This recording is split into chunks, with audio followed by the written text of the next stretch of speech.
ग्यारस माता की जय हो।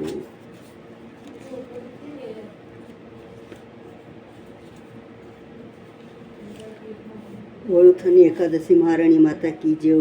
वैशाख मास के कृष्ण पक्ष की एकादशी माता की जय हो। वैशाख मास के कृष्ण पक्ष की एकादशी को अत्यंत पुण्यदायिनी और सौभाग्य प्रदायिनी वरुथनी एकादशी कहा जाता है। इस दिन भगवान भक्ति भाव से भगवान मधुसूदन की पूजा करनी चाहिए। वरुथनी एकादशी का व्रत करने से भगवान मधुसूदन की प्रसन्नता प्राप्त होती है। भगवान मधुसूदन की प्रसन्नता से संपूर्ण पापों का नाश होता है और सुख सौभाग्य की वृद्धि होती है। कामदा एकादशी का संपूर्ण वृत्तांत सुनने के पश्चात महाराज युधिष्ठिर ने भगवान श्री कृष्ण से विनती की, हे मधुसूदन, अब आप मुझे वैशाख मास के कृष्ण पक्ष की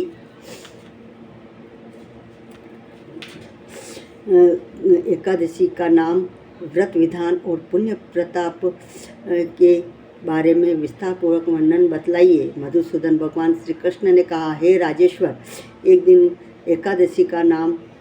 इस एकादशी का नाम वरुथनी एकादशी है। यह सौभाग्य देने वाली और पापों को नष्ट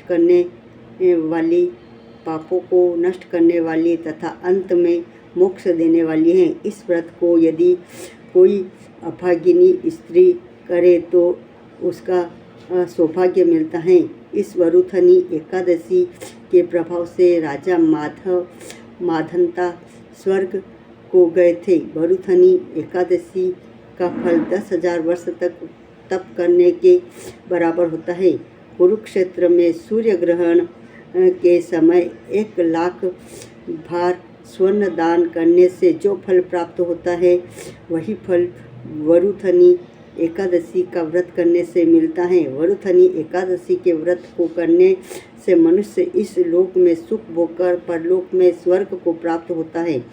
शास्त्रों में कहा गया है कि हाथी का दान, घोड़े के दान से, तिलों के दान से, स्वर्ण के दान तथा स्वर्ण के दान से अन्न का दान श्रेष्ठ है। अन्न दान के बराबर कोई दान नहीं है।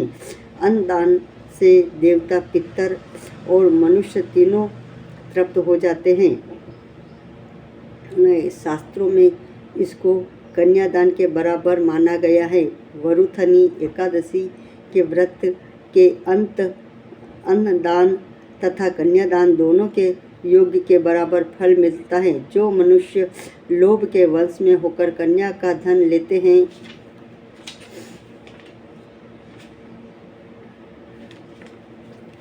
वे प्रलय काल तक नरक में वास करते हैं और उनको अगले जन्म में बिलाव का जन्म भोगना पड़ता है। जो मनुष्य प्रेम एवं धन सहित कन्या का दान करते हैं, उनके पुण्य को चित्रगुप्त भी लिखने में असमर्थ हैं। जो मनुष्य इस वरुथनी एकादशी का व्रत करते हैं, उनको कन्यादान का फल मिलता है। वरुथनी एकादशी का व्रत करने वालों को दशमी के दिन निम्नलिखित 10 वस्तुओं का त्याग करना चाहिए। कांसे के बर्तन में भोजन करना, मांस, मसूर की दाल, चना, कोदा, साग, मधु, शहद, दूसरे का अन्न, दूसरी बार भोजन करना एवं स्त्री प्रसंग व्रत करने वाले दिन जुआ नहीं खेलना चाहिए तथा शयन भी नहीं करना चाहिए। उस दिन पान खाना,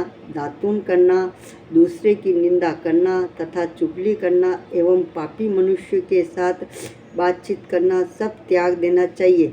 उस दिन क्रोध तथा मिथ्या भाषण भी नहीं करना चाहिए।